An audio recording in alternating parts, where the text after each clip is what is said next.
અભ્યાસ કરું છું. મારી સાથે મિત્રનું નામ ધોળિયા દ્રષ્ટિ છે. તે ધોરણ 7માં અભ્યાસ કરે છે. અમે બંને પીએચડી નવી કન્યા તાલીમા શાળા વેરાવળ સાપરમાંથી આવ્યા છીએ. અમારા પ્રોજેક્ટનું નામ સેફ્ટી બોર્ડ છે. થોડા મહિના પહેલાં એક શાળાના નાના બાળકો એક પ્રવાસે ગયા. ત્યાં એક દુર્ઘટના બની હતી. શું તે તમને યાદ છે? એ દુર્ઘટના 18 જાન્યુઆરી 2024ના રોજ વડોદરા ગામની સનરાઈઝ સ્કૂલના બાળકો હરણી તળાવે બોટિંગ કરવા ગયા હતા ત્યારે બની. શું તમને આ દુર્ઘટના બની એ પાછળનું કારણ ખ્યાલ છે?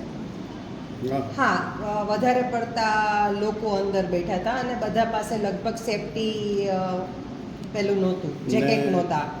અનક્વોલિફાઈડ માણસને એનો કોન્ટ્રાક્ટ આપ્યો હતો કે જે અહીંયા દાળ વેચતો હતો જે જમાનામાં 15 પૈસાની 20 પૈસાની, એ ક્વોલિફાઈડ નહોતો, એને પોતાને ખુદને નોલેજ નહોતું. એટલે એવા માણસોની પાસે, અનક્વોલિફાઈડ માણસો પાસે કામ લીધું એટલે આ કાંડ બન્યો હતો. ને એમાં નાના બાળકો આપણા દેશના જે વડાપ્રધાન બની શકે, જે મુખ્યમંત્રી બની શકે, જે આપણા જે દેશના ભાવિ બધા વૈજ્ઞાનિકો જે ચંદ્ર ઉપર જઈ શકે એવા બાળકો મરી ગયા.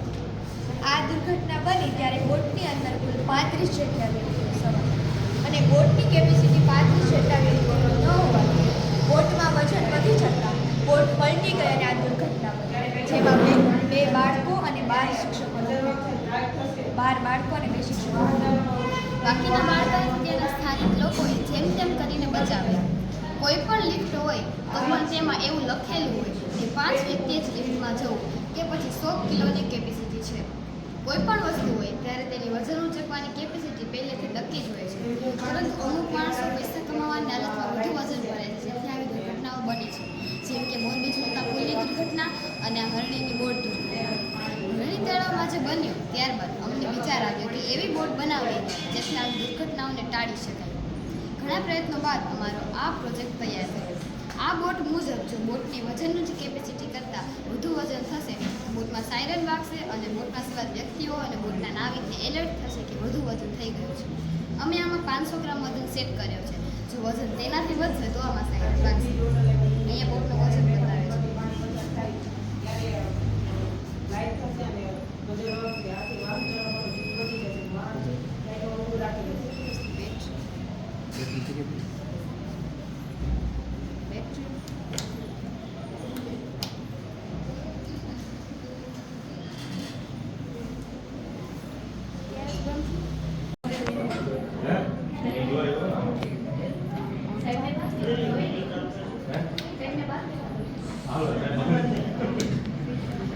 પાછું એક વાર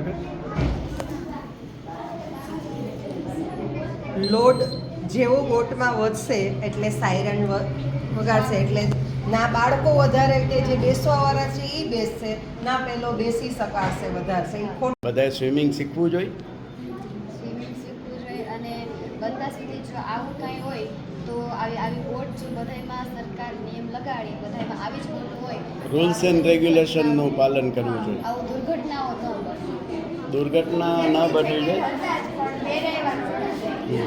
ઘણી જગ્યાએ સર્ટિફિકેટ હોય છે પણ બધાય માણસોને પૂરતા પ્રમાણમાં એટલા નથી હોતા.